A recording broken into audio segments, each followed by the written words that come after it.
अस्सलामुअलैकुम। मेरा नाम है सोनिया इकबाल। आज का हमारा मौजू ये है, कोर्ट ने जो फैसला किया है उस पर हम डिस्कस करेंगे। अस्सलाम वालेकुम। वालेकुम अस्सलाम।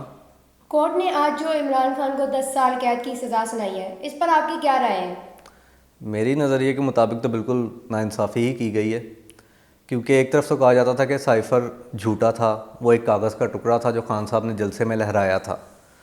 तो अगर तो वो एक कागज़ का टुकड़ा था तो फिर उसके ऊपर तो ऑफिशियल सीक्रेट एक्ट लगना ही नहीं चाहिए था। ठीक है, और अगर वो वाकई में एक साइफ़र था तो फिर तो तहकीकात होनी चाहिए थी कि किसने भेजा और सारा उसके ऊपर ब्रीफिंग होती, लेकिन ऐसा कुछ भी नहीं किया गया। ये पहले से ही प्री प्लान था कि खान साहब को सज़ा देनी है। अब इस केस के अंदर जो है वो ज़्यादा से ज़्यादा सज़ा जो है वो 14 साल बनती है, लेकिन खान साहब को जो है वो 10 साल दी गई है, जो कि एक काफ़ी ज़्यादा सज़ा है।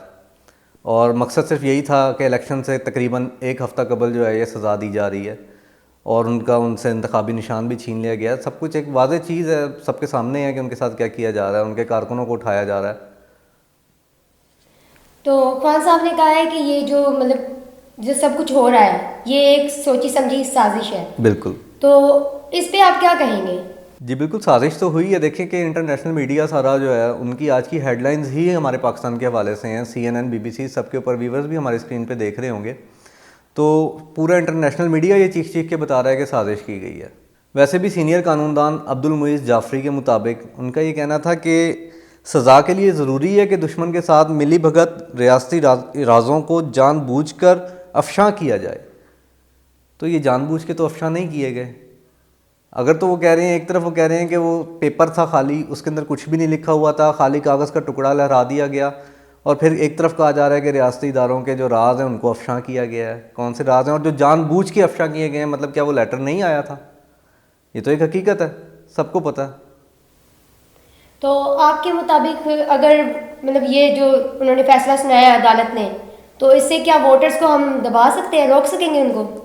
मेरे हिसाब से तो बिल्कुल वोटर्स को नहीं दबाया जा सकता, बल्कि आज जुल्फ़ी बुखारी ने भी ये बयान दिया है कि उल्टा वोटर्स के अंदर एक नया जोश और जज्बा पैदा हुआ है, और वो इलेक्शन के दिन उल्टा उससे डबल ट्रिपल तादाद के अंदर बाहर निकलेंगे।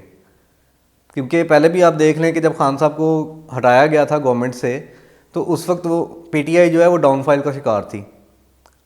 का शिकार थी। लेकिन जब उसको हटाया है तो उसके बाद एकदम फिर से जो है PTI चार्ज हो गई, उनके जलसों में रश होना शुरू हो गया और सारा कुछ हो गया। जब भी जुल्म होता है ना तो हमदर्दी का भी वोट पड़ता है, जैसा कि 2008 में आसिफ अली जरदारी ने वोट लिया था मोहतरमा बेनज़ीर भुट्टो की शहादत पर। तो वही सेम सिचुएशन मेरे हिसाब से अब भी होगी कि उनको हमदर्दी का वोट पड़ेगा। आपके ख्याल से इस बार कौन जीतेगा? देखिए, जीतेगा तो वो जिसको जिताया जाएगा। आपको भी पता है कि हमारे मुल्क की तारीख़ है कि आज तक कभी इंतखाबात जो हैं वो प्रॉपर नहीं हुए, धांधली हुई है हमेशा। तो इस बारे में तो मैं कुछ नहीं कहूँगा, जीतेगा वही जिसको जिताया जाएगा। लेकिन अगर इंतखाबात हो जाएं साफ़ शफाफ जैसा कि इलेक्शन कमीशन कहता है, तो वो तो तमाम सर्वेज़ आपके सामने हैं। जो खुद जंग ग्रुप का सर्वे है वो पिछले दिनों आया 80% जो है वो PTI के वोट थे। मोहसिन नकवी जो निगरान वज़ीर आला हैं, उन्होंने अपने इदारे के अंदर वोटिंग करवाई, जो कि वो हर दफ़ा करवाते हैं, हर इलेक्शंस में करवाते हैं। इस दफ़ा उन्होंने क्यों इलेक्शन अनाउंस नहीं किए और वो वोटिंग और वो सारा उन्होंने रोक दिया, उसका रिज़ल्ट अपने ही इदारों के अंदर, पूरे सिटी न्यूज़ नेटवर्क के अंदर उन्होंने रिज़ल्ट रोक दिया, क्यों? तो मेरा अगला सवाल ये है कि इलेक्शन सर पर है और कोई तैयारियां वगैरह कुछ नज़र नहीं आ रही हैं, तो क्या लगता है आपको कि 8 फरवरी को इलेक्शन होंगे? जो पहले से ही इलेक्ट हुआ है उसे तैयारी करने की क्या ज़रूरत है? एक शख्स को जो है वो बाहर से प्लेट में वज़ीर आज़म का ओहदा रख कर दिया जा रहा है, उसको बुलाया गया है, तो तैयारियों की क्या ज़रूरत पीछे बाकी रह जाती है? और तैयारियों का तब होता है, सवाल पैदा होता है कि सबको जो है वो बराबर के हकूक़ दिए गए हों, सब लोग कंपेन कर सकते हों। कुछ तो पार्टियों की हैं वो कंपेन करने की इजाज़त नहीं है और कुछ को दी गई है, तो ऐसे माहौल में कौन तैयारी कर सकता है?